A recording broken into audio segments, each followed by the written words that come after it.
crypto a good investment right now? That's the question we're going to be answering in this video. Welcome back to Tradingofftilt. I'm Ryan. In this video, we're going to be going over this topic right here. We're mainly going to be discussing Bitcoin because Bitcoin is the leader of the market.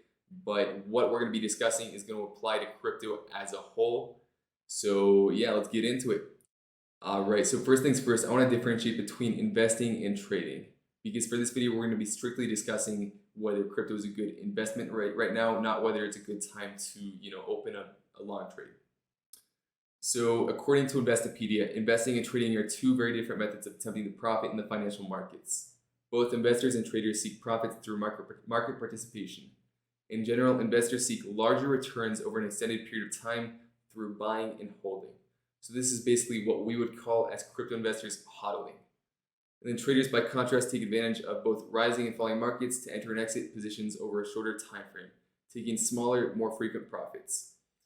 So basically, as a trader, you're going to be more concerned with your entry because you want to have a reasonable stop loss placement. So you don't want to, of course, you don't want to buy the top of a rise and then end up putting your stop loss all the way down at the next low. So you're more concerned with getting a good entry, whereas as a investor, not so much. And then once again, for this video, we're going to be discussing investing as opposed to trading. So next slide. Okay, so what are we going to call a good investment? Simply, in my opinion, a good investment is the one that gives you an ROI, return on an investment, that outpaces inflation over an extended period of time. So imagine that you're someone wealthy with a lot of liquid cash. What you don't want to do is hold that cash and then let inflation basically depreciate the value of your wealth over time. You want to put it in an asset that either appreciates or is going to retain the value of your wealth. So that's what I would call, personally, in simple terms, a good investment. But it could be very subjective based on your risk tolerance and financial goals as an individual. Some people are more risk adverse, other people are more risk tolerant. So it depends a little bit subjectively. But what investing or what a good investment does not mean is catching the very bottom of a market, as I mentioned previously. And it doesn't mean being in profits 1 month, 2 months, or even 3+ months in the future. Because as an investor, you're looking at things in the long run. You're not looking at things in the short run. So you're going to be hoping to retain the value of your wealth over the long term, or gain or increase the value of your wealth. Alrighty, so now we're going to be finally moving on to answer the question of whether Bitcoin/crypto is a good investment right now or not. And we're going to be using a few statistics and data that we can use to answer this question. The first one being that the largest drops Bitcoin has undertaken from its highs are approximately 85%. So it's a little bit more for altcoins because altcoins tend to be more volatile. So you could typically see 95+% drops on altcoins. And then for Bitcoin has already sustained a 52% drop from its high put in November in only a 2-month time frame. So let's hit escape. Let's go to the Bitcoin charts. And currently on the screen, we have the Bitstamp chart, which shows the most history for Bitcoin. And starting out with the first major drop right here from the high put in November of 2013, we see an 86.9% drop all the way down to the very low. Here we see from the high put in December of 2017, a drop of about 84.1%. Here we see a drop of about 72.3%. And then here, more recently, we see a drop of 55.9% from the high put in April of 2021 down to this low right here. And currently, from the highs put in November, we've already seen a 52.2% drop down to the very low of about 33K. So essentially, if we were to drop 85% to follow these drops right here, basically insinuating the end of the bull market, which was put in right here, then we could expect to come down to about 10.5 thousand US. Okay, so we're going to assume the very worst case scenario that Bitcoin drops 85% from the highs put in here all the way down to about 10K or 10.5K. Now, of course, it could always do something abnormal. It could always be the first time that it drops more than about 85%. Maybe it drops 90%, 95%. Who knows? But what we have to do is go off history and use history to give us evidence of what we could expect. And so far, the worst case scenario is basically dropping, in the case of a bear market, about 85%. So in this case, we've already dropped 50 to about 50% from where we're at. So assuming we were to invest, let's assume we invested 100K up here at the highs, then if we were to get an 85% drop, then we would remain with 15% of our initial investment all the way down at these lows. So that would mean that we would have 15K left. Well, basically, our initial investment would be worth 15K since it decreased 85% from the very highs. Now, since we've already decreased about 50% from where we're at, we could actually double that 15K. If we were to invest right now, we could double that 15K. We would remain with about 30K because we've already decreased about 50% already. So that would leave us with another, from where we're at, that would leave us with about a 71.5% drop from where we're at. So let's round up. Let's go ahead and assume it's 72%. Let's pull out a calculator. Then 1 minus 0.72 would give us 0.28. Multiply that by 100K. And if we were to invest for 100K right here, we would remain with about 28K down here at these lows. Now, as an investor, you're never going to invest everything that you have to invest in one specific location in the charts. So for example, right here, let's say you have 100K to invest, then you're not going to invest it all right here at this 36.6K level. What you would do ideally is dollar cost average. So you would buy here, maybe you put in 25% here. So you put in 25 grand right here. Down here, we come down to, let's say we come down to 25K. Let's make that a little bit neater. Come down to 25K. You put in another 25%, another 25 grand. Let's say we come down to 15K. You put in another 25%. And then finally, once we come down to 10K, you put in your final 25%. So essentially, this will leave us with an average buy-in of, it's not exact, but approximately 20K if you were to play it like this. Which would mean that if you were to have an average buy-in of 100K at 20K, then a 50% drop, which would lead us to about 10K from 20K, would basically mean that you're going to be remaining with 50K if you were to dollar cost average down like this. So if your original 100K is going to be 50K at the very worst case, in the very worst case scenario, if we were to drop all the way down here as so.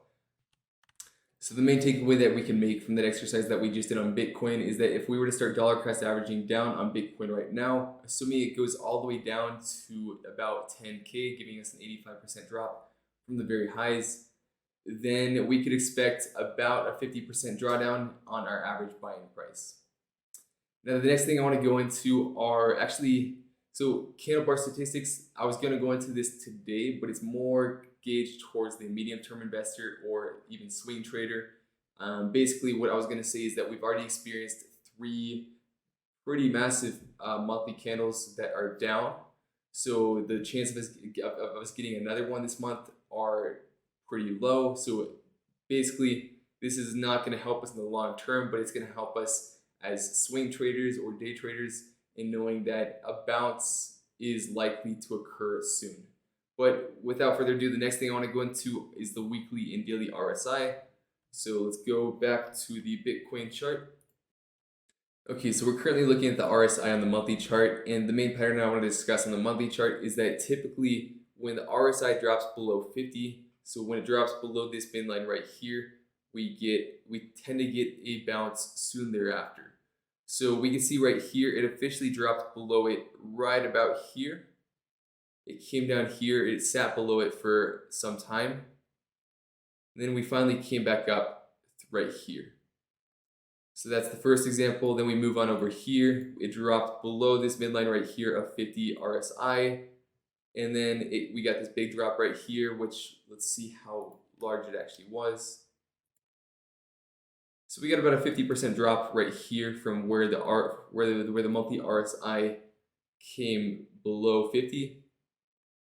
But then, as you can see, soon thereafter, within a few months, we started coming back up again to give us this peak right here. And then let's see where it happens again. So we see this peak right here. So the dump in March of 2020, it dipped right below this 50 line and then came right back up. And now currently where Bitcoin is at right now, it's right near this 50 line. So statistically, if it were to drop below it, we could assume at the very worst case scenario based on history, we get something like this where we come down, we sit below it for some time, and then we come back up in a few months. But basically, statistically, we should, if we do get a drop below it, then we could expect us to start bouncing. Let's see, it does something like this. We could expect us to start bouncing pretty soon thereafter. Now, let's go to the weekly RSI. Basically, on the weekly RSI, it's pretty similar, but what we're looking at instead is the RSI being near oversold. So basically, every time in history when the RSI was excluding this part right here, which we don't have enough history for, every time we've seen the RSI on the weekly chart being near oversold or oversold, it gets a bounce very soon thereafter. So the first one being right here.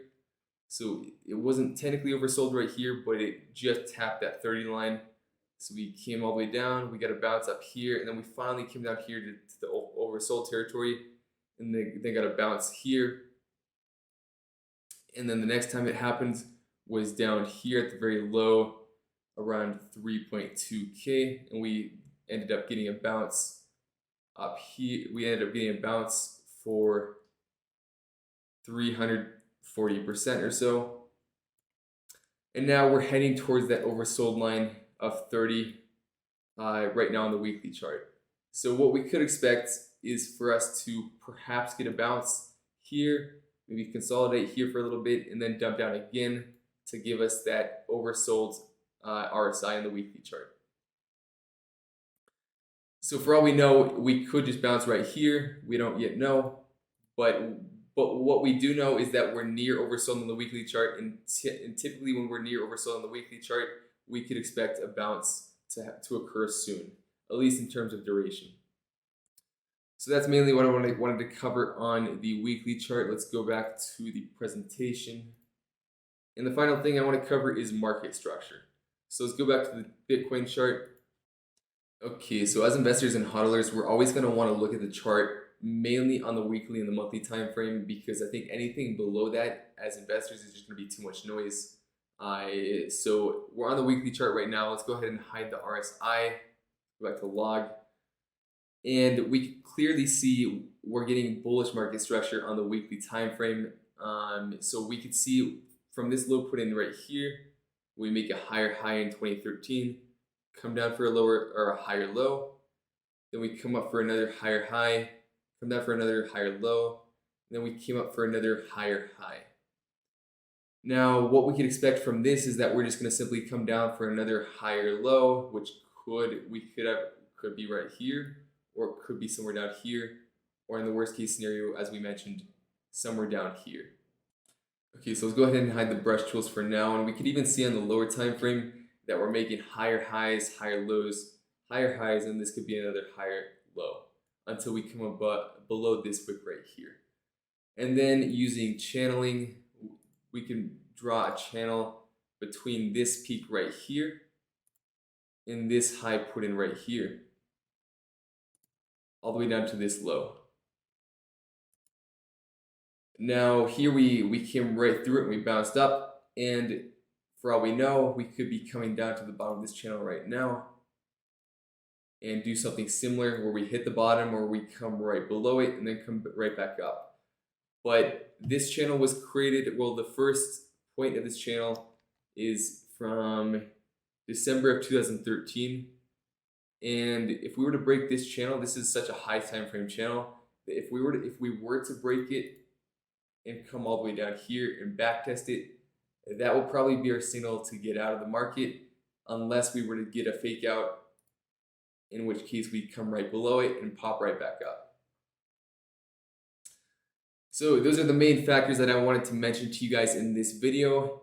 Let's go on to the next slide, which is basically saying that based on what we just looked at, the data is in our favor as investors and hodlers. The likelihood of us being in profit 1 year from now, if we were to invest in Bitcoin at the current market prices, are fairly high. Now, like I mentioned, Bitcoin could, of course, get an 85% drop in the worst case scenario, or it could, it could come down to 20K and give us more like not an 85% drop. That would be something like a 70% drop. But regardless, if we were to invest right now and we were to start dollar cost averaging down from where we're at right now, I expect us to be in profits 1 year from now, 2 years from now, or even 5+ years from now. But that doesn't mean go all in. So like I mentioned to you guys, we need to play it smart. We need to dollar cost average down. We can't, of course, prices have decreased quite a lot in a short period of time, but that doesn't mean that prices are bound to start going up. We could, of course, get some consolidation here while the RSI kind of starts to increase a little bit and consolidate upwards, and then we finally get another jump down. So that's why you never want to put all your eggs in one basket. And with Bitcoin especially, you don't want to buy it all at once. You want to dollar cost average down. So in my opinion, this is my non-financial advice opinion, I think it's a good time to start averaging in right now as we come down, or right here at current prices. And if we come down to lower, then just keep buying down. Alright, so our conclusion based on today's video is that Bitcoin and crypto is a very speculative asset and market, and we cannot be surprised with a major drawdown in our portfolios as investors. But with that being said, per the data we observed in today's video, Bitcoin and crypto as a whole is a good investment in today's market. Now, a caveat for me personally as a trader, I'm always looking to take profits on the way up, even on my long-term investment in HODL positions. This is because short-term capital preservation is more crucial to me as a trader who relies on capital as a vehicle to generate profits. So for me, even on my long-term HODL positions, I'm going to be taking profits on the way up. So if Bitcoin were to shoot up 50% in a few days, I'd probably be skimming off 10 to 20% and then looking to add it back on a drop. Now, this is, like I mentioned, this is because as a trader, you want to focus on preserving your capital even for your investments, because your capital to you is a little bit more crucial as a means of making income. So, however, from the long-term investor mindset, putting a small portion of your net worth and leaving it there for years to come statistically appears to be a smart move. Alright, that's all I wanted to cover in today's video. I hope you guys enjoyed this video. Let me know down below if you want to see more videos like this in the future, and leave a thumbs up if you enjoyed. And I'll see you guys in the Discord server and in the next video. Alright, take care. Bye.